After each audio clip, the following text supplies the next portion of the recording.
ഇവാഞ്ചലിയും അനുദിന സുവിശേഷ വിചിന്തനം. ഈശോ മിശിഹായിക്ക് സ്തുതിയായിരിക്കട്ടെ. തിരുവചനം മർക്കോസിന്റെ സുവിശേഷം 9-ാം അധ്യായം 38 മുതൽ 40 വരെയാണ്.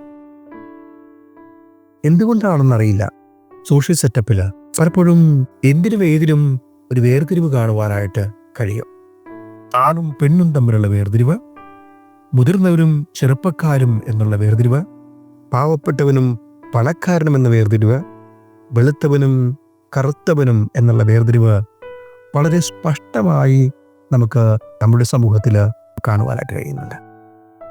എപ്പോഴും ഒരു പക്ഷം ചേരുന്ന രീതികളും ഈ ഒരു വേർതിരിച്ച് നിർത്തുന്ന, മാറ്റി നിർത്തപ്പെടുന്ന വ്യക്തികളെയും സാഹചര്യങ്ങളെയും ഒക്കെ നമുക്ക് ഇന്നും സുപരിചിതമാണ്. എന്നാൽ ഈശോയെ സംബന്ധിച്ചിടത്തോളം ആരും വേർതിരിക്കപ്പെടരുത് എന്നാഗ്രഹിക്കുന്ന വ്യക്തിയായിരുന്നു. ഏവരെയും മനസ്സോട് ചേർത്ത് നിർത്തുന്ന വ്യക്തിയായിരുന്നു നമ്മുടെ ഈശോ. ഇന്നത്തെ തിരുവചനത്തിൽ നാം കാണുക, യോഹന്നാൻ യേശുവിനോട് വന്ന് പറയുക, ഗുരു, നിന്റെ നാമത്തിൽ പിശാചുക്കളെ പുറത്താക്കുന്ന ഒരാളെ ഞാൻ കണ്ടു, അവനെ ഞാൻ തടഞ്ഞു എന്നാ പറയുക. നമ്മുടെ പക്ഷത്തല്ലാത്തവരൊക്കെ നമുക്കെതിരാണ് എന്ന് ചിന്തിച്ചു പോകുന്ന ഒരു ശിഷ്യൻ. എന്നാൽ ആ ശിഷ്യനെ തന്നോട് ചേർത്ത് നിർത്തിക്കൊണ്ട് യേശു പറയുക, അവരൊക്കെ നമുക്കെതിരില്ലാത്തവരൊക്കെ നമ്മുടെ പക്ഷത്താണ് എന്ന് പറയുന്ന ഈശോ. ആരെയും വേർതിരിക്കേണ്ട, മാറ്റി നിർത്തേണ്ട, മറിച്ച് ഇവരെയും നിനക്കൊന്ന് ചേർത്ത് നിർത്താൻ കഴിയുമോ എന്ന് പഠിപ്പിക്കുന്ന ഈശോ.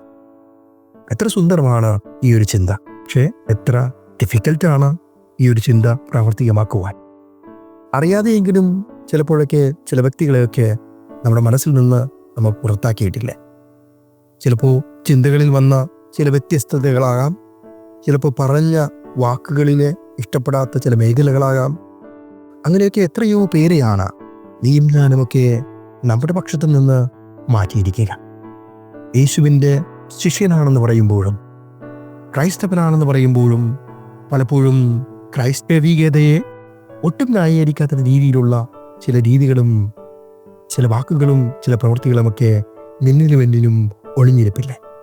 ഇന്നത്തെ തിരുവചനത്തിലൂടെ ഈശോ നമ്മെ കൂട്ടിക്കൊണ്ടുപോവുകയാണ് ഈ ഒരു ചിന്തയിൽ നിന്ന് ഒന്ന് വ്യത്യസ്തമായി ജീവിക്കുവാനായിട്ട്, ഒന്ന് മാറി ജീവിക്കുവാനായിട്ട്.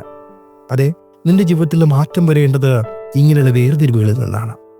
മറ്റുള്ളവരെ മുൻവിധിയോടെ വിധിക്കാതെ അവരെയൊക്കെ ഉൾക്കൊള്ളുവാനും ആയിരിക്കുന്ന സാഹചര്യത്തിൽ അവരെ മനസ്സിലാക്കുവാനും പരിശ്രമിക്കുമ്പോഴല്ലേ നീയും ഞാനും ക്രിസ്തുവിൻ്റെ യഥാർത്ഥ ശിഷ്യനും ശിഷ്യയുമൊക്കെ ആയിത്തീരുക.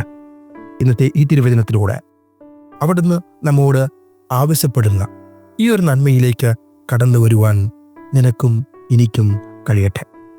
യേശുവിൻ്റെ ശിഷ്യനായി ശിഷ്യയായി മുന്നോട്ട് പോകുമ്പോൾ പക്ഷം തിരിക്കുകയല്ല, വേർതിരിക്കുകയല്ല, മറിച്ച് ഈ വേർതിരിവിൻ്റെ തിരിച്ചറിവുകളെ മനസ്സിലാക്കി യേശുവിനോട് ചേർന്ന് നടക്കുവാൻ, അവൻ്റെ പക്ഷത്തിലേക്ക്, അവൻ്റെ ജീവിതത്തിലേക്ക് ഒന്നുകൂടെ അടുത്തു പോകുവാൻ നമുക്കും സാധിക്കട്ടെ.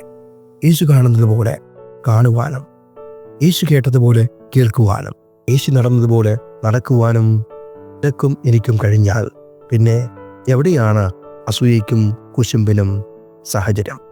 സാധിക്കട്ടെ നമുക്ക് ഈ ഒരു തിരുവചനത്തിലൂടെ നമ്മളിലുള്ള അസൂയയെയും വിദ്വേഷത്തെയും വെറുപ്പിനെയും വേർതിരിവിനെയും മാറ്റി അനുഗ്രഹത്തിൻ്റെ വ്യക്തികളായി തീരുവാൻ. അതിനായി ദൈവം നമ്മെ അനുഗ്രഹിക്കട്ടെ.